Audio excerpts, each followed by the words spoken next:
Well, guys, let's talk about something today because I was talking to one of my friends today, a Republican friend, and I had a very, very, crucial, important question. And this is for all you guys out there, especially you guys Republicans, MAGA supporters, MAGA followers, Kool-Aid drinking MAGA supporters.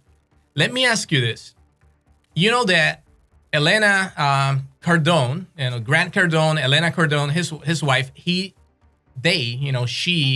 launched GoFundMe. She created this GoFundMe to just raise money for Donald Trump after Trump was found guilty and finally ordered to pay $355 million for committing tax fraud, him and his sons, Eric and Don Jr.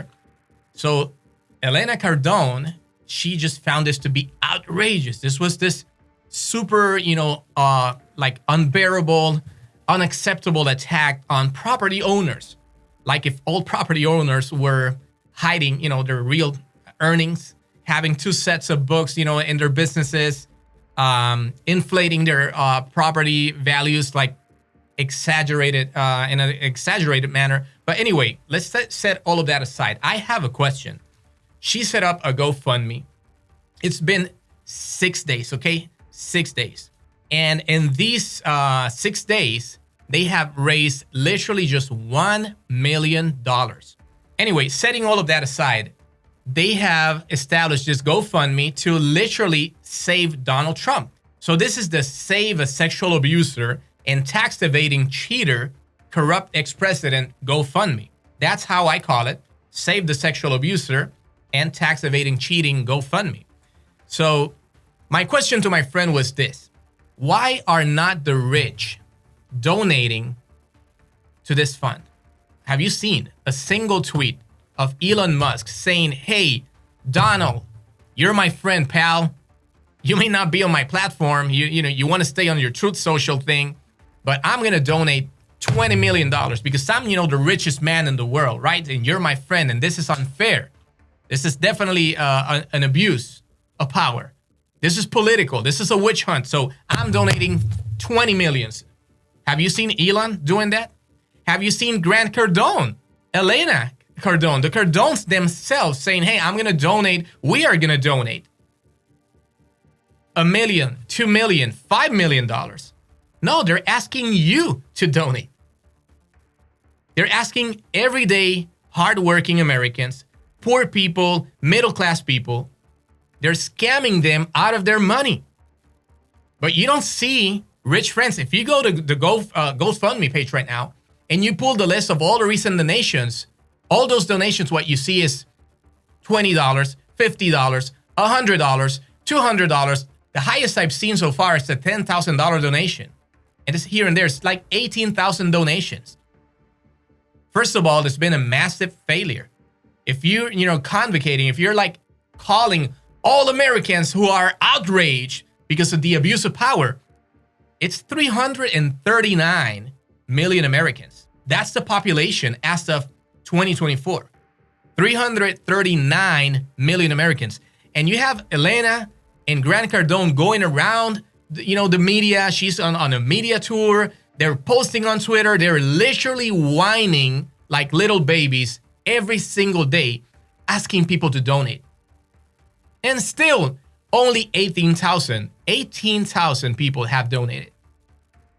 Only $1 million in 6 days. That's like 170, maybe $160,000 per day. Trump has 30 days to come up with $355 million. 30 days. And these grifters, pathetic grifters, have raised only $1 million. And I'm so happy because Americans are not falling for this grifting event. This is a shameful and pathetic GoFundMe. What's the plan? This is the workflow. Trump breaks the law. The Cardones sell the narrative that he's somehow this victim, this political victim. And then what's the third step? You foot the bill. You have to pay for Trump's own penalties and fines. Nobody Nobody like forced him to do the things that he did.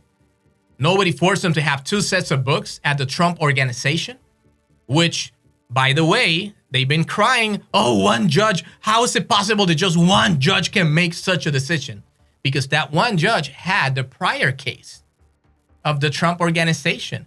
You guys are focusing on the one thing that you think is a reasonable excuse, which it's not. So what are you trying to say? That it's just unfair because there was not a jury. Well, you know what? Elena Haba admitted publicly. I'm going to put that on the screen right now. Please put that. Yeah, the Elena Haba one. So that screen, it's showing you right now the screenshot. This is from one of the outlets. What is it? CBS News. It's showing when Elena Haba told the press, "Thank you, Your Honor, for letting the press know that I did not forget to check the box to request a trial by jury." But in this case, this is an equitable remedy, which is just seeking to pretty much replace, to recover the money that, in this case, the city of New York, the state of New York, lost because of Trump's dirty dealings, because of his illegal practices of hiding the real earnings, of hiding the real values of the property, of inflating the values, and, you know, scamming banks and scamming insurances. Everybody's using this stupid excuse. Well, there was no damages. How do you know? Have you actually seen the numbers? Have you read the whole indictment? Have you talked to all these different banks? The fact that one bank might have said, hey, you know, we're fine, we wouldn't pursue any charges, that doesn't mean that every other bank or institution or insurance company is happy about the fact that they were scammed. Number one. And number two, even, this is the most ridiculous legal defense that I have heard so far.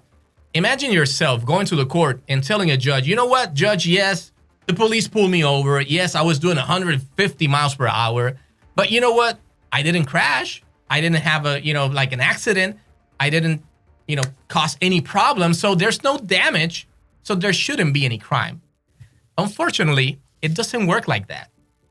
I think you have to be very dumb, you know, I don't know, like have little gray matter, you know, just a little bit inside your head, or low IQ to not understand that you just don't get to choose which laws you follow or not follow. You don't get to choose which laws the authorities, the courts, should actually enforce and which not.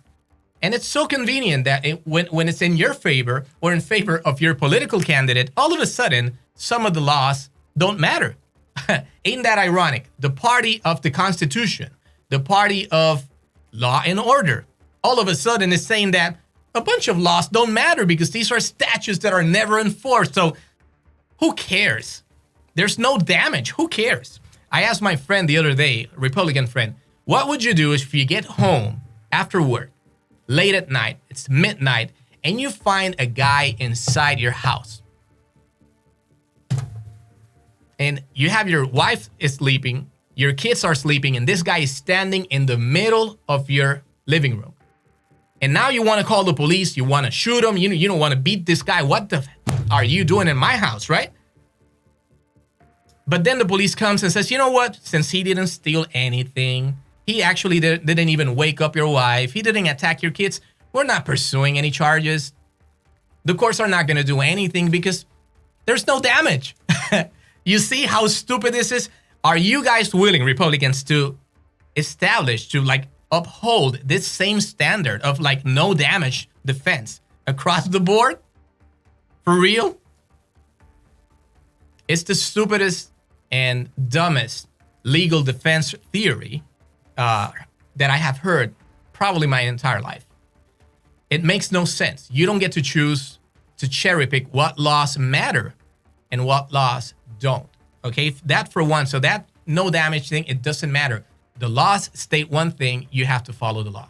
If you break the law, you are literally a criminal. That's it. But going back to the initial thing that I was saying, where are Trump's rich friends? Where's Grant Cardone's $5 million donation? Why are not the rich donating to this immoral and pathetic and shameful fund? Why are they not donating? They want you poor and hardworking middle-class American to foot the bill. They are playing you for fools, Americans, especially you Republicans, especially you MAGA Republicans. They are playing you for fools. If Trump's rich friends, if Elon, if Grant Cardone, the Cardones, his wife, and all these, rich people whining all over the media and whining all over the social media, Kevin O'Leary, if they really believe Trump was innocent and that this was unfair, they would be donating hundreds of thousands, millions of dollars, and this would have been over in no time. In 1 or 2 days, they would have raised $500 million. In 2 days, in 1 day, they could have done it.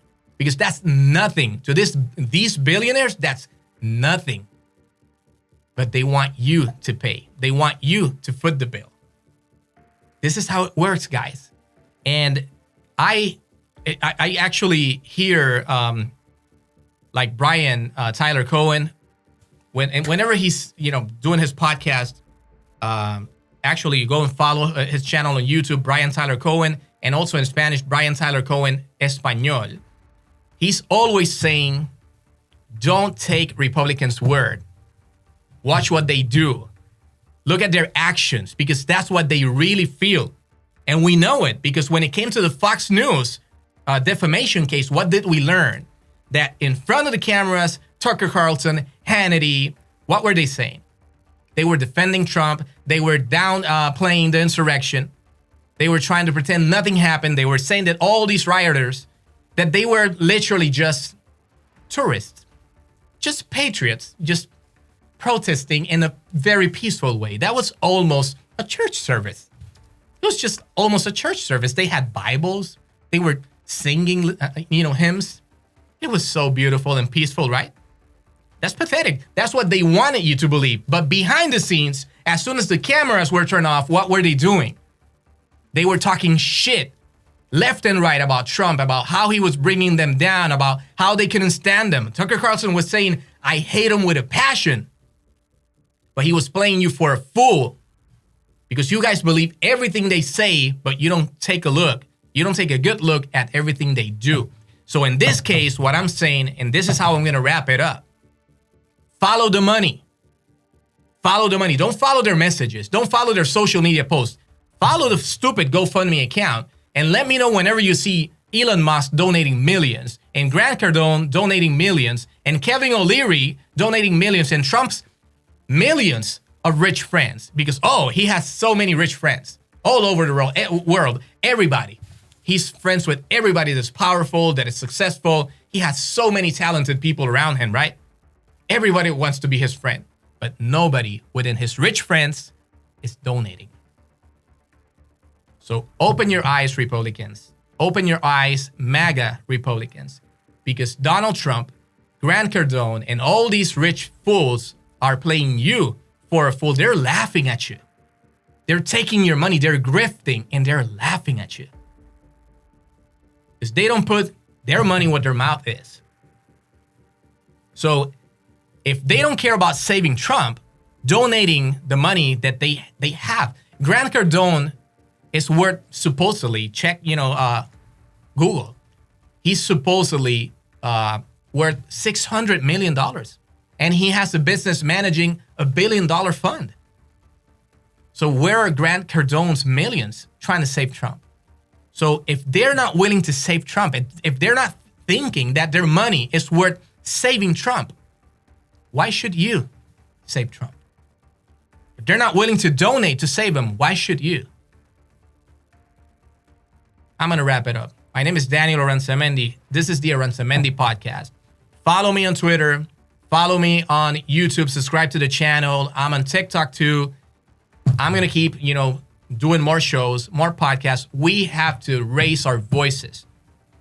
And this is not only about the right and the left, guys. This is about decency, about integrity, about being truthful. I don't care if you still want to be a Republican. I don't care if you still want to vote for Nikki Haley, for Ron DeSantis, for any other person. But Trump is a criminal. Trump is a sexual abuser. That was validated by a jury of his peers, American peers. And you cannot be a patriot if you don't uphold the Constitution. You cannot say you really love this country if you cannot respect the courts. Because it's not politicians sitting to do the jury duty. It's everyday real Americans that were approved by Trump's lawyers. And those members of the jury said that Trump was liable for sexual abuse, for aggression, for defamation. Twice he had a second jury saying that he was liable for that. A grand jury in Ruby Red, Florida, determined that he was liable for classified documents, criminal, behaviors, actions, criminal actions. A grand jury in Florida, because that's another defense. Oh, that's New York. The jury's tainted. Oh, that's New York. They're Democrats. That's a blue state. Florida. You have Grant Cardone saying, "Oh, we're leaving New York. We're going to Florida. Down to Florida. That's where we have to go." So you know what? That's where a grand jury indicted Trump for the classified documents case. It wasn't Jack Smith. It wasn't Democrats. It was a jury of his American peers in Florida. So, man,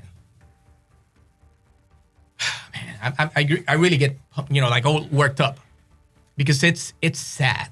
They're trying to manipulate you, and I can see it from a mile away. A lot of people, we can see it. A lot of us, we see it from a mile away. Honest Republicans that really want to just support their party, they think they're doing something good for the country, but they're being lied to. The same way they lied, and then Fox News had to pay $787 million for lying because they never had proof. They purposely, intentionally, they lied knowing what they were doing because they just wanted to pander. They wanted to just please their base. That extreme MAGA that got a grip on the party right now, that's the people they want to please. That's not the whole Republican Party. That's just a tiny fraction right now. Look at Trump's votes in the primaries. He barely got over 50%. That's a sign right there. Half of the party, almost half of the freaking party, doesn't want him anymore. But the MAGA faction, it's very aggressive and very vocal. So it seems like they are dominating. And they're the ones controlling the narrative. And they're playing you for a fool. As I said, my name is Daniel Aranzamendi. This is the AranzamendiPodcast.